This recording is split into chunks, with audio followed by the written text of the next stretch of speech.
Hello friends, आपका स्वागत है आपके चैनल स्टॉक और इकोनॉमी विद विशाल पर।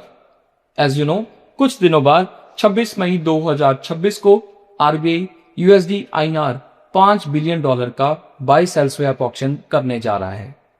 आज हम बात करेंगे कि आरबीआई डॉलर स्वैप आपकी पॉकेट, मेरी पॉकेट, हम सबकी पॉकेट को कैसे इफेक्ट करेगा। आप जानते हो कि इंडिया के पास 600 बिलियन से भी ज्यादा फॉरेक्स के रिजर्व्स हैं। फिर भी RBI suddenly billions of dollars का स्वैप क्यों कर रहा है? क्या रुपीस प्रेशर में है? क्या महंगाई और बढ़ने वाली है? और सबसे इंपॉर्टेंट, इसका इफेक्ट आम आदमी की पॉकेट पर कैसे पड़ेगा?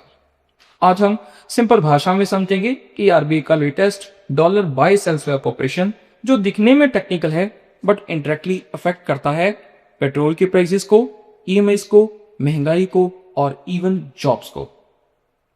पहले प्रॉब्लम समझते हैं। इंडिया बहुत सारी चीजें इंपोर्ट करता है। जैसे हम जानते हैं कि हमारा ट्रेड डेफिसिट हमेशा रहता है क्योंकि we are a import driven economy. हम बहुत सारी चीजें इंपोर्ट करते हैं, crude oil, electronics, machinery, semiconductor products, और इन सब की पेमेंट होती है डॉलर पे।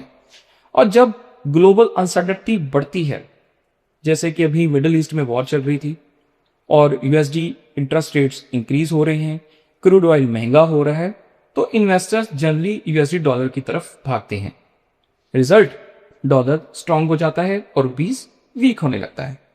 22 मई 2026 तक रुपया नियरली रिकॉर्ड लो लेवल पर ट्रेड कर रहा था, अराउंड 96 पॉइंट समथिंग। जी हाँ, पर डॉलर 96 के ऊपर, अराउंड 96.96 भी एक लेवल पर टच कर गया था। 2026 में रुपी ऑलरेडी नियरली 6% वीक हो चुका है। अब आरबीआई रुपी को सडनली इतना ज्यादा क्रैश नहीं होने देना चाहती, इसलिए आरबीआई मार्केट में अग्रेसिवली डॉलर सेल करता है। रिपोर्ट्स के अकॉर्डिंग आरबीआई ने रिसेंट सेशंस में तकरीबन रोज $1 बिलियन तक के डॉलर सेव किए। बट हिडन इशू ये है कि जब आरबीआई डॉलर बेचता है तो बैंकिंग सिस्टम से रुपीस एब्जॉर्ब हो जाते हैं। हमारी यहाँ की लिक्विडिटी, जो लोकल मार्केट में लिक्विडिटी है, वो खत्म होने लगती है और टाइट हो जाने से हमारे यहाँ पर महंगाई बढ़ने लगती है।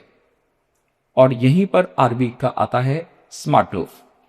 RBI dollar buy sell swap option जैसे वक्त वक्त पर इंट्रोड्यूस करता है, तो अभी ये फिर से होने जा रहा है। नाम कॉम्प्लिकेटेड है लेकिन कंसेप्ट एक्चुअली बहुत सिंपल है।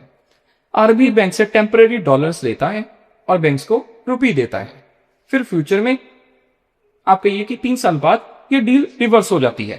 मतलब आज बैंक्स ने आरबीआई को डॉलर्स दिए, आरबीआई बैंक्स को रुपी देता है, और फ्यूचर में आरबीआई डॉलर्स वापस करेगा और बैंक्स रुपीस रिटर्न करेंगे।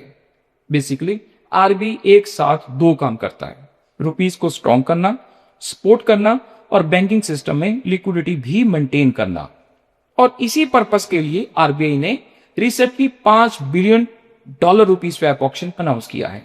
इंटरेस्टिंग बात यह है, मार्च 2026 में आरबीआई ने नेट $9.8 बिलियन सेल किए। क्यों? रुपीस को स्टेबलाइज करने के लिए। ये एक तरह का इकोनॉमिक बैलेंसिंग एक्ट है। एक साइड करेंसी प्रेशर, दूसरी साइड ग्रोथ और लिक्विडिटी को सपोर्ट करना। अब बात करते हैं कि आम आदमी को इससे क्या फर्क पड़ता है। एक्चुअली बहुत फर्क पड़ता है। अगर लिक्विडिटी बहुत टाइट हो जाए तो लोन्स एक्सपेंसिव हो सकते हैं, बिजनेस एक्सपेंशन स्लो हो सकता है, और यहां तक कि हायरिंग इंपैक्ट हो सकती है। मतलब कि जॉब मार्केट भी हमारे यहां पर स्लो हो सकती है। और अगर रुपी वीक होता रहा तो इंपॉर्टेंट चीजें और महंगी हो जाती हैं। मतलब इनडायरेक्टली इंपैक्ट आ सकता है पेट्रोल की प्राइसेस पर, mobile phone, foreign travel, for education, और इवन हमारे घर की रोजमर्रा की जरूरतें भी महंगी हो जाएंगी क्योंकि ट्रांसपोर्ट महंगा हो जाएगा। और जैसा कि आपको पता है कि जो ब्रेंट क्रूड ऑयल है, ये 105 से लेकर $110 पर बैरल के बीच में ट्रेड कर रहा है। तो हम तो बाहर से ही जब पेट्रोल मंगवाएंगे तो उससे महंगा पेट्रोल आकर हमारे यहाँ पर महंगाई ही बढ़ेगी। और Indian oil market import dependent economy हमारे जैसी, जहां पर वीक रुपया, महंगा तेल, मतलब महंगाई ज्यादा। So this is not just a banking news, ये हमारे रोजमर्रा, हमारे घर की बजट की कहानी है। इंटरेस्टिंग बात यह है, मॉडर्न सेंट्रल बैंकिंग सिर्फ नोट्स प्रिंट करना नहीं रह गया। आज का रियल गेम है लिक्विडिटी मेंटेन करना, साइकोलॉजी को ठीक रखना, करेंसी को डिफेंस करना और ग्लोबल कैपिटल फ्लो को मैनेज करना। और आरबीआई का रिसेंट एक्शन एग्जैक्टली वही दिखाता है। सोचिए, एक साइड आरबीआई मार्च 2026 में नियरली 9.8 बिलियन डॉलर सेल करता है, दूसरी साइड सिस्टम में लिक्विडिटी मेंटेन करने के लिए 5 बिलियन डॉलर स्वैप अनाउंस करता है। मतलब आरबीआई साइमल्टेनियसली रुपये भी डिफेंड कर रहा है और बैंकिंग सिस्टम को सपोर्ट भी। बट रियल चैलेंज अब शुरू होता है।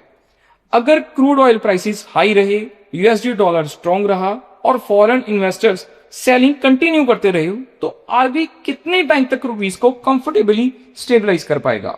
बिकॉज वीक रुपी सिर्फ फॉरेक्स मार्केट की स्टोरी नहीं होती, ये inflation, interest rate, corporate profitability और हाउस होल्ड बजट की भी स्टोरी बन जाती है।